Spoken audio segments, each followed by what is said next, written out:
എൻ്റെ പേര് സബിത അജയകുമാർ. എൻ്റെ വീട് അടൂരാണ്. ഞാൻ ഓൺലൈനായിട്ടാണ് ആദ്യമായി ഉടമ്പടി എടുത്തത്. ഞാൻ ഉടമ്പടി എടുത്തത് 2023 ജൂൺ 13 ഇങ്ങനെ ഇവിടെ വന്ന് സാക്ഷ്യം പറയാനായിട്ട് എന്നെ അനുഗ്രഹിച്ച എൻ്റെ അമ്മ മാതാവിനും ഈശോയ്ക്കും 1000 നന്ദി ഞാൻ ആദ്യം തന്നെ പറയുന്നു. ഞാനൊരു നോൺ ക്രിസ്ത്യനാണ്.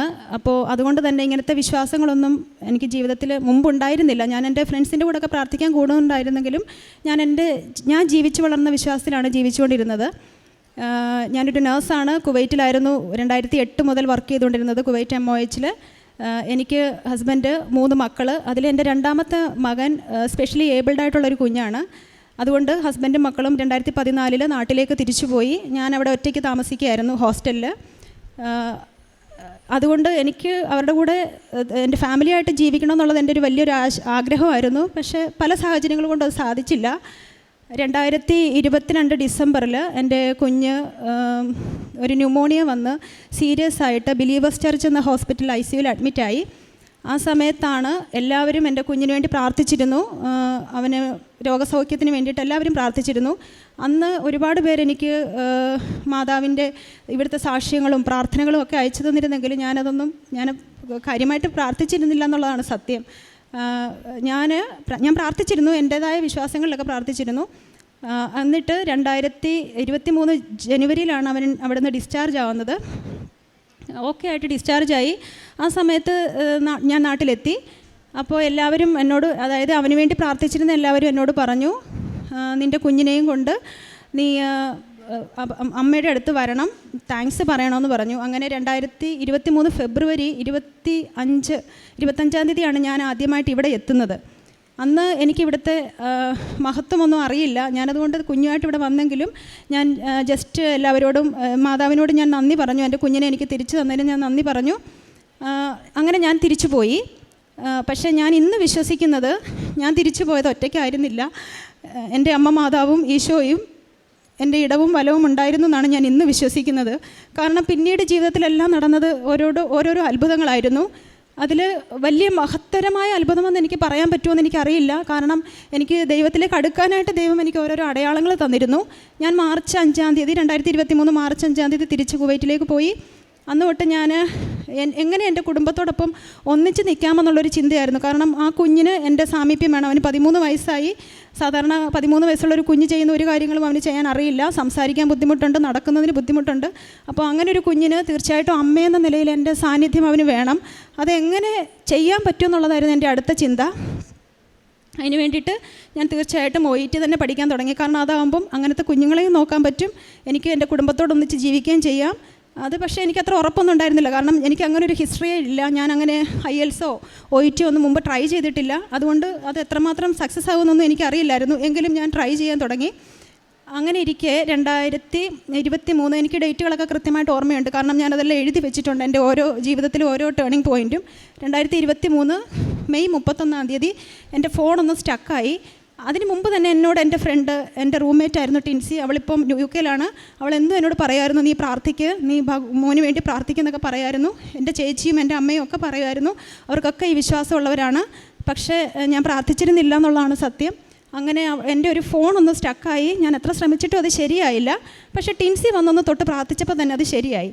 ഞാനപ്പം എനിക്ക് പെട്ടെന്നൊരു അതെന്നെ ഒന്ന് ക്ലിക്ക് ചെയ്തു. ഞാൻ ചോദിച്ചു, നീ എന്താ ചെയ്തതെന്ന് ചോദിച്ചപ്പോൾ അവൾ എന്നോട് പറഞ്ഞു, അവൾ മാതാവിനോട് പ്രാർത്ഥിച്ചിട്ടാണിത് ശരിയായെന്ന് പറഞ്ഞു. അപ്പോൾ എനിക്ക് പെട്ടെന്ന് എൻ്റെ മനസ്സിലേക്കൊരു ചേഞ്ച് വന്നു. അത്രയ്ക്ക് ചെറിയ കാര്യങ്ങൾ പോലും നോക്കി നടത്തുന്ന അമ്മ മാതാവിന് എൻ്റെ വലിയ വലിയ പ്രശ്നങ്ങളിൽ ഇടപെടാൻ പറ്റുമല്ലോ എന്ന് എനിക്കൊരു തോന്നലുണ്ടായി. അങ്ങനെ എനിക്കറിയത്തില്ല, ഞാൻ പോലും അറിയാതെ ഞാൻ ചേഞ്ച് ആകുകയായിരുന്നു. ഞാൻ അന്ന് തൊട്ട് ഞാൻ പ്രാർത്ഥിക്കാൻ തുടങ്ങി. ആ ഒരു വിശ്വാസത്തിലേക്ക് ഞാൻ വരാനുള്ളൊരു കാരണം ഇത് മാത്രമായിരുന്നു. പെട്ടെന്ന് തന്നെ എനിക്ക് എൻ്റെ വിശ്വാസം എനിക്ക് ആഴപ്പെടാൻ തുടങ്ങി. ഞാൻ ഓരോ ദിവസവും എനിക്ക് പ്രാർത്ഥിക്കുന്ന സമയത്ത് എൻ്റെ മനസ്സിലുണ്ടായിരുന്ന എൻ്റെ സങ്കടങ്ങളും വിഷമങ്ങളും ഒക്കെ എനിക്ക് റിലീഫ് കിട്ടാൻ തുടങ്ങി. അങ്ങനെ ഞാൻ പിന്നീട് സാക്ഷ്യങ്ങൾ കേൾക്കാനും അച്ഛൻ്റെ ധ്യാനം കൂടാനും ഒക്കെ തുടങ്ങി. അങ്ങനെ എല്ലാ സാക്ഷ്യങ്ങളും എന്നെ അട്രാക്റ്റ് ചെയ്തു.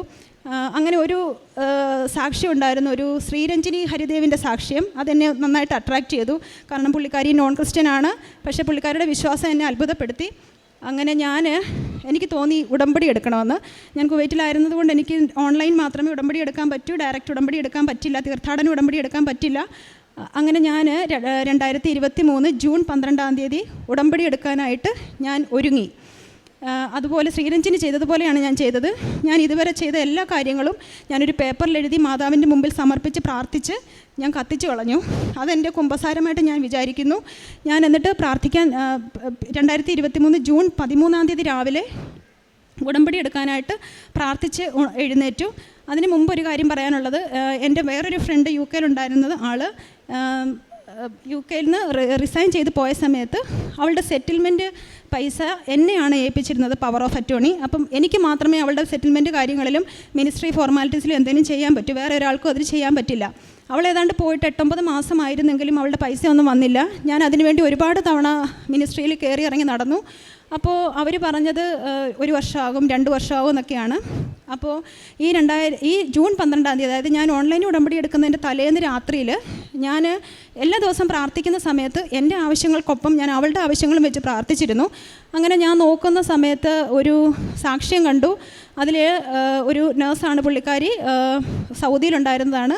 സെറ്റിൽമെൻറ്റ് പൈസയ്ക്ക് വേണ്ടി ബുദ്ധിമുട്ടിയ സമയത്ത് അവർ പ്രാർത്ഥിച്ചു, ഉടമ്പടിയിൽ നിയോഗം വെച്ചു. അതിനുശേഷം കിട്ടില്ല എന്ന് പറഞ്ഞ സാധനം പെട്ടെന്ന് തന്നെ കിട്ടി. അപ്പം ഞാൻ ആ സാക്ഷ്യം എൻ്റെ ഫ്രണ്ടിന് അയച്ചു കൊടുത്തു.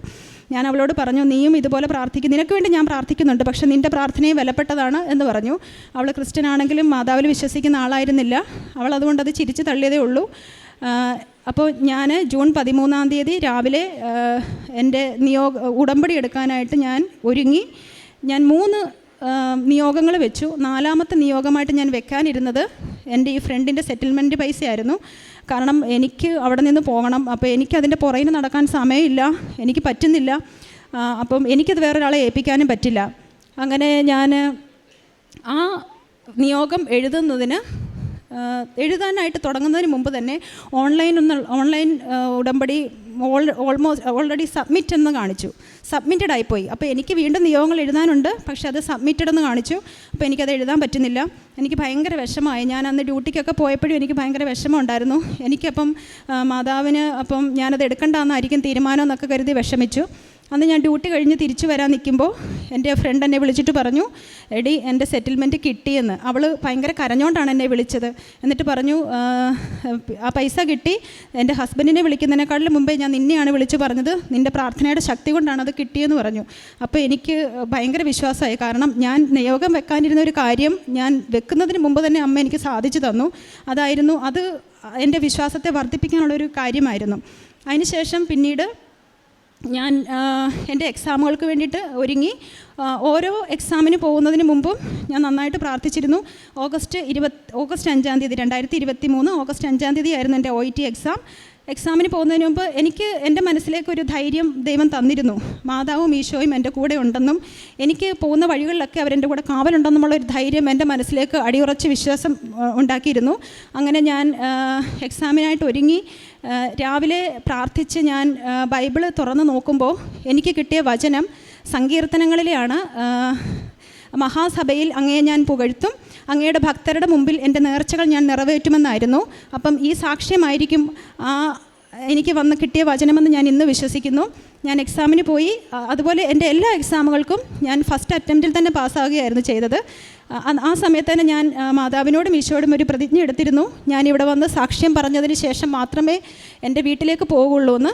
ഞാനതുപോലെ ഇന്നലെയാണ് UK നിന്ന് എത്തിയത്. ഞാൻ എൻ്റെ വീട്ടിൽ പോയില്ല, ഇവിടെ റൂം എടുത്ത് താമസിക്കുകയാണ്. ഇവിടെ വന്ന് സാക്ഷ്യം പറഞ്ഞ് തീർത്ഥാടന ഉടമ്പടി എടുത്തതിന് ശേഷം മാത്രമേ വീട്ടിൽ പോകുള്ളൂ എന്ന് ഞാൻ പ്രതിജ്ഞ ചെയ്തിട്ടുണ്ടായിരുന്നു. അതുപോലെ തന്നെയാണ് പിന്നെ ഞാൻ ആഗ്രഹിച്ച എല്ലാ കാര്യങ്ങളും എനിക്ക് ദൈവം അതാത് സമയത്ത് അതുപോലെ തന്നെ എനിക്ക് നടത്തി തന്നിട്ടുണ്ട്. അതുപോലെ എൻ്റെ ഒരു ഫ്രണ്ടിൻ്റെ അടുത്തേക്ക് പോകാനായിരുന്നു എനിക്കിഷ്ടം. പക്ഷേ ആ സമയത്ത് അവിടെ ഇൻ്റർവ്യൂ ഉണ്ടായിരുന്നില്ല, അത് നടന്നില്ല. പക്ഷേ അതും ഞാൻ വിചാരിക്കുന്നത് മാതാവിൻ്റെ ഇടപെടലാണ്. കാരണം എനിക്കിപ്പോൾ കിട്ടിയിരിക്കുന്നത് ഹോസ്പിറ്റൽ എന്ന് വെച്ച് കഴിഞ്ഞാൽ ഞാൻ വിചാരിച്ചതിനെക്കാട്ടിലും കൂടുതൽ സാലറി ഉള്ളൊരു ഹോസ്പിറ്റലിലേക്കാണ് എന്നെ ദൈവം സെലക്ട് ചെയ്തത്. അവിടെ ചെന്ന് കഴിഞ്ഞ് എനിക്ക് പരിചയമില്ലാത്തൊരു സ്ഥലമായിരുന്നു. വർഷങ്ങളായിട്ട് പരിചയമില്ലാത്ത എൻ്റെ ഒരു ഫ്രണ്ട് എന്നെ വിളിക്കുകയും അവളുടെ ചേട്ടൻ്റെ മോൾ അവിടെയുണ്ട്, നിനക്ക് എന്ത് സഹായം വേണമെങ്കിലും അവൾ ചെയ്തു തരുമെന്നും പറഞ്ഞ് നമ്പർ തന്നു. ആ കുട്ടി എനിക്ക് ഇന്നലെ ഇങ്ങോട്ട് പോരുന്നിടം വരെയും എല്ലാ കാര്യങ്ങളും കാര്യങ്ങൾക്കും എനിക്ക് അവൾ സപ്പോർട്ടായിട്ടുണ്ടായിരുന്നു. അതുപോലെ എൻ്റെ മോന് മൂത്താൾക്ക് 18 വയസ്സാകാൻ പോന്നു. അപ്പോൾ ഏജൻസികളെല്ലാവരും എന്നോട് പറഞ്ഞത് കുട്ടിക്ക് വിസ കിട്ടില്ല, ഫാമിലിയായിട്ട് പോകുമ്പോൾ എനിക്ക് മൂത്താളെയും കൊണ്ടുപോകണമല്ലോ, അപ്പോൾ വിസ കിട്ടില്ലെന്നാണ് പറഞ്ഞത്. എനിക്ക് എന്തൊരാവശ്യമുണ്ടെങ്കിലും ഞാൻ എന്താ ചെയ്യുന്നതെന്ന് വെച്ച് കഴിഞ്ഞാൽ ഞാൻ പ്രത്യക്ഷീകരണം 33 തവണ എഴുതും. എൻ്റെ നിയോഗം വെച്ച് ഞാൻ എഴുതും. ഞാൻ അങ്ങനെ എന്തൊക്കെ എഴുതിയിട്ടുണ്ടോ അതെല്ലാം എനിക്കിതുവരെ സാധിച്ചു കിട്ടിയിട്ടുണ്ട്. അതുപോലെ എല്ലാ എക്സാമുകളുടെ സമയത്ത് ഞാൻ അങ്ങനെ എഴുതാറുണ്ട്. അപ്പോൾ കുഞ്ഞിൻ്റെ വിസ കിട്ടില്ല എന്ന് പറഞ്ഞപ്പോൾ ഞാൻ അതും എഴുതി. ഫെബ്രുവരി 29 മുമ്പ് എൻ്റെ കുഞ്ഞിന്, എൻ്റെ എല്ലാവർക്കും, ഹസ്ബൻഡിനും മക്കൾക്കും ഒരു തടസ്സം കൂടാതെ വിസ കിട്ടണമെന്ന് പറഞ്ഞ് വിസയ്ക്ക് അപ്ലൈ ചെയ്തു. 3-ാമത്തെ ദിവസം ഒരു തടസ്സവും കൂടാതെ തന്നെ വിസ കിട്ടി. അതുപോലെ ഞാനിപ്പോൾ വർക്ക് ചെയ്യുന്ന സ്ഥലമെന്ന് വെച്ച് കഴിഞ്ഞാൽ കുറച്ച് വീടൊക്കെ കിട്ടാൻ ബുദ്ധിമുട്ടുള്ള ഏരിയയാണ്. അവിടെ ഞാൻ ചെന്നപ്പോൾ തുടങ്ങി വീട് നോക്കുകയാണ്, ഭയങ്കര പാട് വീട് കിട്ടാൻ. അതും ഞാൻ നിയോഗത്തിൽ വെച്ചു. ഞാൻ എഴുതി 33 തവണ തന്നെ ഞാൻ എഴുതി. എൻ്റെ ഹോസ്പിറ്റലിനടുത്ത് തന്നെ എനിക്ക് വോക്കബിൾ ഡിസ്റ്റൻസിൽ എനിക്ക് അഫോർഡബിൾ ആയിട്ടുള്ള റെൻറ്റിൽ കിട്ടണമെന്ന്. അങ്ങനെ തന്നെ ഫെബ്രുവരി 29 തീയതി ഞാൻ പോയി കണ്ട വീടാണ് എനിക്ക് കിട്ടിയത്. അതിൻ്റെ റെൻറ്റും എഗ്രിമെൻറ്റും എല്ലാം ചെയ്തതിന് ശേഷമാണ് ഞാൻ ഇങ്ങോട്ട് എത്തിയേക്കുന്നത്. അങ്ങനെ ജീവിതത്തിൽ എനിക്കറിയില്ല, ഞാൻ എന്ത് ചോദിച്ചിട്ടുണ്ടോ അതെല്ലാം അതാത് സമയത്ത് എനിക്ക് സാധിച്ചു തന്നിട്ടുണ്ട്. പിന്നെ ഞാൻ അവിടെ ഹോസ്പിറ്റൽ അക്കോമഡേഷൻ താമസിക്കുന്ന ഒരു കുട്ടി, ഫിലിപ്പിനോയാണ് അവൾ. അപ്പോൾ അവൾ കാത്തലിക്സ് ആണെങ്കിലും അവൾ ഒട്ടും റിലീജിയസ് അല്ലെന്നാണ് എന്നോട് പറഞ്ഞത്. അപ്പോൾ എൻ്റെ പ്രാർത്ഥനകളൊക്കെ കേൾക്കുമ്പോൾ എന്നോട് പറയും, ചേച്ചിക്ക് ഭയങ്കര വിശ്വാസമാണല്ലോ. ഞാൻ പറഞ്ഞു, അങ്ങനെ ഒരാളെയാണ് ഞാൻ വിളിക്കുന്നത് എന്ന് പറഞ്ഞു. അങ്ങനെ അവൾക്ക് ഇതുപോലെ വീടിൻ്റെ ബുദ്ധിമുട്ടുള്ളപ്പോൾ ഞാനൊരു ദിവസം ഒരു റോസരിയും ഒരു കാശുരൂപവും ഞാൻ അവൾക്ക് കൊടുത്തു. അപ്പോൾ അവൾ അതിനുശേഷം അവൾക്ക് വീടിൻ്റെ പ്രശ്നങ്ങളെല്ലാം ശരിയായി. അവൾക്കിപ്പോൾ ഭയങ്കര വിശ്വാസമായി. അവൾ എന്നോട് പറഞ്ഞു, ചേച്ചി തന്ന ഇതാണ് കൊണ്ട് ഞാൻ എപ്പോഴും കൊണ്ട് നടക്കുന്നത്, എനിക്ക് നല്ല വിശ്വാസമുണ്ട്, ഞാനിപ്പോൾ എന്നും പ്രാർത്ഥിക്കുന്നുണ്ടെന്ന് പറഞ്ഞു. അങ്ങനെ എൻ്റെ മുന്നിലേക്ക് എത്തുന്ന ഓരോരുത്തരിലേക്കും എനിക്ക് കിട്ടിയ ബ്ലെസ്സിങ്സ് ഞാൻ ഷെയർ ചെയ്യും. എന്നെ കണ്ട് ഒരുപാട് പേർ ഈശോയെയും അമ്മയെയും അറിയണമെന്നാണ് ഞാൻ ആഗ്രഹിക്കുന്നത്. അതിനുവേണ്ടിയാണ് ഞാൻ ശ്രമിക്കുന്നത്. പിന്നെ ഇങ്ങനെ വിദേശ രാജ്യങ്ങളിലൊക്കെ ആയിരുന്നത് കൊണ്ട് എൻ്റെ കാരുണ്യ പ്രവർത്തനം എനിക്ക് പൈസ കൊടുത്ത് മാത്രമേ സഹായിക്കാൻ പറ്റുള്ളൂ. അല്ലാതെ ഭക്ഷണവും അങ്ങനെയൊന്നും എനിക്ക് പറ്റിയിട്ടില്ല. പിന്നെ തീർച്ചയായിട്ടും ഞാനൊരു നേഴ്സ് ആയതുകൊണ്ട് എൻ്റെ മുന്നിൽ വരുന്ന എല്ലാ രോഗികളും ഞാൻ ദൈവത്തെ പോലെയാണ് ഞാൻ കാണുന്നത്. കാരണം ഒരു രോഗി ശുശ്രൂഷയും ഒരു കാരുണ്യ പ്രവർത്തനമാണല്ലോ, അങ്ങനെ തന്നെയാണ് ഞാൻ വിശ്വസിക്കുന്നത്. അതുപോലെ എനിക്ക് ഒരിക്കൽ മാതാവിനെ അനുഭവിച്ചറിയാൻ പറ്റിയിട്ടുണ്ട്. എല്ലാവരും പറയുന്നുണ്ട് അവർ മാതാവിനെ സ്വപ്നം കണ്ടു, സുഗന്ധാഭിഷേകമുണ്ടായി, മുല്ലപ്പൂ ഗന്ധം വന്നു എന്നൊക്കെ. ഞാനപ്പോൾ എന്നും പ്രാർത്ഥിക്കുമായിരുന്നു, എനിക്കും അങ്ങനെ ഒരു അനുഭവം ജീവിതത്തിൽ ഉണ്ടാകണമേ മാതാവേന്ന്. അങ്ങനെ ഞാൻ ഒരു ദിവസം നൈറ്റ് ഡ്യൂട്ടി ചെയ്യുന്ന സമയത്ത് ഞാൻ എല്ലാ ദിവസവും 3 മണിക്ക് പ്രാർത്ഥിക്കും. പ്രത്യക്ഷീകരണം 3 മണിക്ക് എഴുന്നേറ്റ് പ്രാർത്ഥിക്കും. കുവൈറ്റിലെ 3 മണി എന്ന് വെച്ച് കഴിഞ്ഞാൽ നാട്ടിലെ 5:30 അപ്പോൾ ആ ലൈവ് തന്നെ കൂടി ഇരുന്ന് പ്രാർത്ഥിക്കാറുണ്ട്. അങ്ങനെ ഒരു ദിവസം നൈറ്റ് ഡ്യൂട്ടിയുടെ സമയത്ത് എനിക്ക് എപ്പോഴും നൈറ്റ് ഡ്യൂട്ടി എത്ര തിരക്കാണെങ്കിലും ആ 3 മണി സമയം എനിക്ക് എങ്ങനെയൊക്കെയാണല്ലോ എന്നെ ഫ്രീ ആയി കിട്ടും, എനിക്ക് ഫ്രീ ആയിട്ട് കിട്ടും. അപ്പോൾ ഞാൻ അങ്ങനെ 3 മണിക്ക് ഒരു ദിവസം ഒരു മുറിയിൽ നിന്ന് പ്രാർത്ഥിച്ചപ്പോൾ അതിഭയങ്കരമായൊരു ഗന്ധം, ഞാൻ ഇതുവരെ അനുഭവിച്ചിട്ടില്ലാത്ത തരത്തിലുള്ളൊരു സുഗന്ധം എനിക്ക് അനുഭവപ്പെട്ടു. അപ്പോൾ എല്ലാവരും പറയുന്നത് പോലെ ഇത് മാതാവിൻ്റെ സാമീപ്യമാണെന്ന് തന്നെ ഞാൻ വിശ്വസിച്ചു. അപ്പോൾ എൻ്റെ ഒരു ഫ്രണ്ടുണ്ട്, അവളും മാതാവിനെ വിശ്വസിക്കുന്ന ആളാണ്. ഞാൻ അവളെ വിളിച്ചിട്ട് പറഞ്ഞു, നീ ഒന്ന് വന്ന് നോക്ക്, ഈ റൂമിൽ നിനക്ക് വല്ലതും അനുഭവിക്കാൻ പറ്റുന്നുണ്ടോ എന്ന് നോക്കെന്ന് പറഞ്ഞു. അപ്പോൾ അവൾ വന്നപ്പോൾ അവൾക്ക് ഞാൻ അനുഭവിച്ച അത്ര തീവ്രതയില്ല. അവൾ പറഞ്ഞു, എന്തോ ഒരു ചെറിയ മണമുണ്ട്, പക്ഷേ നീ പറയുന്ന അത്രയും ഇൻറ്റൻസിറ്റി എനിക്ക് കിട്ടുന്നില്ല എന്ന് പറഞ്ഞു. അപ്പോൾ അതും എനിക്ക് മാതാവ് എൻ്റെ കൂടെയുണ്ട് എന്നുള്ളതിന് എനിക്ക് തന്ന അടയാളമാണെന്ന് ഞാൻ വിശ്വസിക്കുന്നു. ഞാൻ എന്തൊക്കെ പ്രാർത്ഥിച്ചോ എന്തൊക്കെ ആഗ്രഹിച്ചോ അതെല്ലാം എനിക്കിതുവരെ നടത്തി തന്നിട്ടുണ്ട്. ഞാനിന്ന് തീർത്ഥാടന ഉടമ്പടി എടുക്കും, ഞാൻ അതിനുവേണ്ടി ടോക്കൺ എടുത്തിട്ടുണ്ട്. അപ്പോൾ എനിക്ക് ജീവിതത്തിലേക്ക് ചൊരിഞ്ഞ എല്ലാ അനുഗ്രഹങ്ങൾക്കും മാതാവിനും ഈശോയ്ക്കും എനിക്ക് നന്ദി പറഞ്ഞ് നിർത്താമോ എന്ന് എനിക്കറിയില്ല, പക്ഷെ ഞാൻ നന്ദി പറയുന്നു. ഈ ജീവിതം, ഈ മരണം വരെ എൻ്റെ ഈ ഒരു വിശ്വാസത്തിൽ അടിയുറച്ച് ജീവിക്കുവാനായിട്ട് ഞാൻ മാതാവിനോടും ഈശോയോടും പ്രാർത്ഥിക്കും.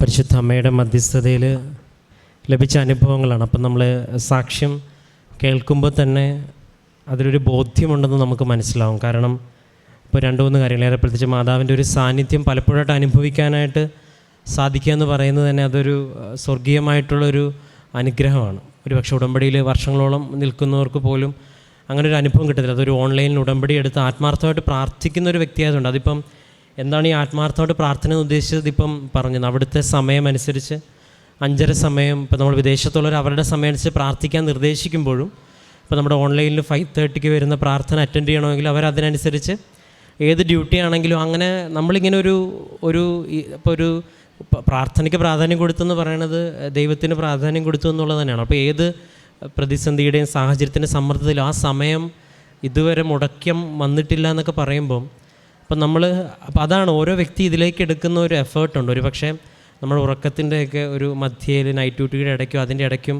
ഒരു നൈറ്റ് ഡ്യൂട്ടി എന്ന് പറയുമ്പോൾ ഒരു സാഹചര്യമൊക്കെ ഇതിലൂടെ കടന്നു പോകുന്നവർക്ക് അപ്പോൾ അതിൻ്റെ ഒരു അപ്പോൾ ഇത്രയും ഒരു എഫേർട്ട് ഇതിൻ്റെ പിന്നിലുണ്ട്. അല്ലാതെ പെട്ടെന്ന് പ്രാർത്ഥിച്ചോടെ തന്നെ മാതാവിൻ്റെ സാന്നിധ്യം കിട്ടിയെന്നോ ഈശോനെ കാണാൻ പറ്റുന്നൊന്നും അല്ലല്ലോ പറയണത്. ഇതിന് പിന്നിൽ വ്യക്തമായിട്ട് എടുത്തത് ഓൺലൈൻ ഉടമ്പടിയാണെങ്കിലും തീർത്ഥാടന ഉടമ്പടികളോടൊപ്പം അതിനേക്കാളും അപ്പുറം സീരിയസ് ആയിട്ട് ചെയ്യാനായിട്ടൊരു ശ്രമവും അതിനുള്ളൊരു വിശ്വാസവും ഉണ്ടായിട്ടുണ്ട്. അപ്പോൾ അതിൻ്റെ തുടക്കവും പറയുന്നുണ്ട്, ഉണ്ടാകുന്ന സമയത്ത് ഇതിലൊരു വിശ്വാസത്തിന് അത്രയും പോരായിരുന്നു, പക്ഷേ ജീവിതത്തിലുണ്ടാകുന്ന ഒരു ചെറിയൊരു അനുഭവം, മൊബൈലോട് ബന്ധപ്പെട്ടൊരു അനുഭവമാണ് പറഞ്ഞത്. അപ്പോൾ ചെറിയൊരു അനുഭവം, നമുക്ക് എന്താണ് ആവശ്യമെന്ന് ചോദിച്ചു കഴിഞ്ഞാൽ ദൈവം കൂടെ ഉണ്ടെന്നുള്ള അനുഭവങ്ങളാണ്. ഉടമ്പടി സാക്ഷ്യങ്ങൾ കേൾക്കണമെന്ന് നിങ്ങളോട് പറയണത് ഇതുകൊണ്ട് തന്നെയാണ്. കാരണം ഓരോ വ്യക്തിയും വിശ്വാസം ഇല്ലാത്തവരും വിശ്വാസം കുറച്ചുള്ളവരും കൂടുതലുള്ളവരും എല്ലാം വന്ന് ഇത് തൻ്റെ വിശ്വാസത്തിൽ ഇങ്ങനെ സമയവും ടൈമും എനർജിയും ഒക്കെ ഇൻവെസ്റ്റ് ചെയ്ത് അവർക്ക് കിട്ടുന്ന ദൈവാനുഭവങ്ങളാണ് പറയണത്. അപ്പോൾ 33 പ്രാവശ്യം പ്രത്യക്ഷീകരണ പ്രാർത്ഥന എഴുതിയിട്ട് ഇതുവരെ ഒരു കാര്യം നടക്കാതിരുന്നിട്ടില്ലെന്നൊക്കെ പറയണത് അതിൽ 1-2 കാര്യമാണ് ഇവിടെ സൂചിപ്പിച്ചത്. അപ്പം ഇങ്ങനെ വ്യക്തമായിട്ട് സോളിഡ്, അതിന് നമ്മൾ വിശ്വസിച്ചാലും ഇല്ലെങ്കിലും ഒരു പ്രശ്നവുമില്ല. പക്ഷേ അങ്ങനെ വ്യക്തമായിട്ടൊരു അനുഭവമായിട്ടാണ് ഓരോ ആൾത്താരയിലും ഓരോ സാക്ഷ്യവും പറയുന്നത്. ഇപ്പോൾ ഈ സാക്ഷ്യത്തിലും ഇനി നിങ്ങൾ ആലോചിക്കണം, ഒരു തീർത്ഥാടന ഉടമ്പടി എടുക്കാൻ പോകുന്നതേ ഉള്ളൂ. അതിന് മുമ്പ് തന്നെ ആൾത്താരയിൽ കയറി സാക്ഷ്യം പറയാൻ തക്കവിധമുള്ള അനുഭവങ്ങൾ ലഭിച്ചു എന്ന് പറയുന്നത് തന്നെ വലിയൊരു അനുഭവമാണ്. ഏറെ പ്രത്യേകിച്ച് ഈ വിദേശത്തുള്ളവർക്കൊക്കെ തീർത്ഥാടക ഓൺലൈൻ ഉടമ്പടി എത്ര വലിയ അനുഗ്രഹമാണെന്ന് മാതാവ് കാണിക്കുന്നത് ഇതുപോലെ തന്നെയാണ്. കാരണം ഇവിടെ വന്നെടുക്കുവാനായിട്ട് പറ്റാത്തവർ ഒരു ക്ഷണം പോലെയാണ് ആദ്യം ഇതെടുത്ത് പിന്നീട് ഇവിടെ വരുമ്പോഴും അത് ഫോളോ അപ്പ് ചെയ്യാനായിട്ട് തീർത്ഥാടന ഉടമ്പടി എടുക്കുന്നുണ്ട്. പിന്നീട് വേറൊരു സാക്ഷ്യത്തിൽ പറയണല്ലോ, ഒരു കാത്തലിക്കായിട്ടുള്ളൊരു പെൺകുട്ടിക്ക് വിശ്വാസം പകർന്നു കൊടുക്കാനായിട്ടും ദൈവം തിരഞ്ഞെടുത്തിട്ടുണ്ട്. അപ്പോൾ അവസാനം സാക്ഷ്യം നിർത്തുമ്പോഴും പറയണത് എന്നിലൂടെ ഈശോയും മാതാവ്. അപ്പോൾ ഒന്ന് ചിന്തിക്കേണ്ടത്, കർത്താവ് തന്നെ പ്രഘോഷിക്കാൻ ആര് തയ്യാറായാലും അതിൽ ജാതിയും മതമൊന്നും ഒരു വിഷയമല്ലെന്ന് ഇവിടെ സാക്ഷ്യം പരിശോധിക്കും. ആ ഒരു തയ്യാറാകലിനെ ദൈവം ആശീർവദിക്കുന്നുണ്ട്. നമ്മൾ പ്രാർത്ഥിക്കുന്ന വ്യക്തിക്ക് ഒരു പക്ഷേ കർത്താവിനെ നമുക്ക് പറഞ്ഞു തരാനായിട്ട് ഉത്തരവാദിത്വമുള്ളൊരു വ്യക്തിക്ക് നമ്മൾ ചെന്ന് അങ്ങോട്ട് ഈശോനെ മാതാവിനെ കുറിച്ച് പറഞ്ഞു തരാൻ തക്കവിധം ബോധ്യത്തോടെ പറയാൻ അനുഭവമുള്ളൊരു വ്യക്തിയാക്കി ഓൺലൈൻ ഉടമ്പടി എടുക്കുന്ന ഒരാളെ പോലും ദൈവം ഇങ്ങനെ തിരഞ്ഞെടുക്കുന്നുണ്ടെങ്കിൽ അത് അമ്മയുടെ പ്രത്യക്ഷീകരണത്തോടുള്ള ഒരു പ്രത്യേക സ്നേഹമായിട്ടാണ് നമ്മൾ കരുതുന്നത്. കാരണം ഈയിടത്തെ പ്രത്യേകത ഉടമ്പടിയല്ല, ഇവിടുത്തെ പ്രത്യേകത അമ്മ ഈ ആൾത്താരിൽ പ്രത്യക്ഷപ്പെട്ടു എന്നുള്ളതാണ്. അതിൻ്റെ സാക്ഷ്യമായിട്ടാണ് നമ്മളിങ്ങനെ അത് ഡോക്യുമെൻ്റ് ചെയ്യുന്നത്, റെക്കോർഡ് ചെയ്യുന്നതുമല്ല. അപ്പോൾ ഇതുപോലെ വ്യക്തിപരമായിട്ട് അനുഭവങ്ങളിലേക്കാണ് ഉടമ്പടി ക്ഷണിക്കുന്നത്. വ്യക്തമായിട്ട് ഇപ്പോൾ ഇനി തീർത്ഥാടന ഉടമ്പടി എന്ന ഗൗരവമല്ല, കുറച്ചും കൂടെ ഗൗരവമുള്ള പ്രാർത്ഥനയിലേക്ക് കടക്കുമ്പോൾ ഇനിയും കുറേ കൂടി ഒരുപാട് അനുഭവങ്ങൾ ഉണ്ടാകട്ടെ എന്ന് പ്രാർത്ഥിക്കുന്നു. അപ്പം വ്യക്തിപരമായിട്ട് ചെയ്യുന്ന നന്മകളും പറയുന്നു. ഇപ്പോൾ ബൈ പ്രൊഫഷൻ നേഴ്സായതുകൊണ്ട് തന്നെ ചെയ്യുന്നതും ഒരു കരുണയുള്ള പ്രവൃത്തിയാണ്. അപ്പോൾ ആ പ്രവർത്തനത്തിലും കൂടുതൽ സ്നേഹത്തോടൊക്കെ ചെയ്യാൻ, അപ്പം ഇങ്ങനെ ചെയ്യുന്നത് കൊണ്ടാണ് അനുഭവങ്ങൾ കിട്ടുന്നത്, അല്ലാതെ ഇവിടെ വന്ന് പ്രാർത്ഥിച്ചിട്ട് പോയത് കൊണ്ടല്ല എന്നുള്ളൊരു കാര്യവും കൂടി ഓരോ സാക്ഷിയെ ഓർമ്മപ്പെടുത്തുന്നുണ്ടെന്നുള്ളതും നമ്മൾ ശ്രദ്ധിക്കേണ്ടിയിരിക്കുന്നു. നേരെ പ്രത്യേകിച്ച് ഈ മകൾക്ക് ലഭിച്ച എല്ലാ ദൈവാനുഭവങ്ങൾക്കും അതിനേക്കാൾ ഉപരി ഈശോയും മാതാവിനെയും കുറിച്ച് ലഭിച്ച ബോധ്യത്തിനെയും പ്രതി നമുക്ക് കരങ്ങളടിച്ച് ദൈവത്തിൻ്റെ നാമം മഹത്വപ്പെടുത്തും. അത്യപൂർവ ദൈവാനുഭവങ്ങൾ ഇനി നിങ്ങൾക്കും സ്വന്തം. ഈ യൂട്യൂബ് ചാനൽ ഇതുവരെ സബ്സ്ക്രൈബ് ചെയ്തിട്ടില്ലെങ്കിൽ ഇപ്പോൾ തന്നെ സബ്സ്ക്രൈബ് ചെയ്യുക. ഈ വീഡിയോ ഇപ്പോൾ തന്നെ നിങ്ങളുടെ സുഹൃത്തുക്കൾക്ക് ഷെയർ ചെയ്തുകൊണ്ട് കർത്താവിൻ്റെ പ്രേക്ഷിതരാകുക.